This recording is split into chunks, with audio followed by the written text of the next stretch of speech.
এই হলো সেই বৃন্দাবন ধামের অতি প্রাচীন কয়েক হাজার বছরের পুরনো মাধুর্যমণ্ডিত এবং মহিমান্বিত একটি মন্দির।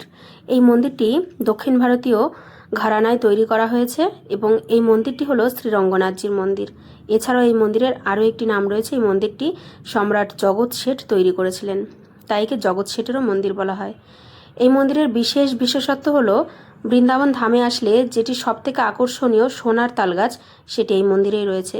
দেখুন, আপনারা একবার দর্শন করুন। এই হলো সেই 60 ফুট লম্বা একটি সোনার তালগাছ। এখানে দুটো তালগাছ ছিল, কিন্তু তৎকালীন সময়ে ব্রিটিশরা শাসন করতে এসে একটি তালগাছ চুরি করে নিয়ে যায়। বর্তমানে এই একটি তালগাছই রয়েছে।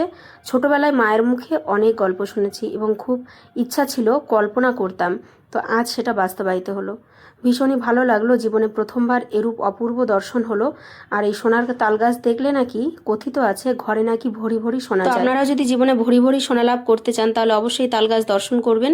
বৃন্দাবন ধাম আসলে অতি পুণ্যভূমি দর্শন করতে কিন্তু একদম ভুলবেন না। তবে এ কথার সত্যতা আমি জানি না যে ভরি ভরি সোনা লাভ হয় কি না হয়, তবে এই স্থানে আসলে কিন্তু পুণ্য অর্জন হবে, সেই সাথে মানসিক শান্তি পাবেন। তো আজকের এই দর্শন আপনাদের কেমন লাগলো অবশ্যই মেনশন করবেন কমেন্ট বক্সে। সকলে বলুন, প্রেম সে বলুন, রাধে রাধে।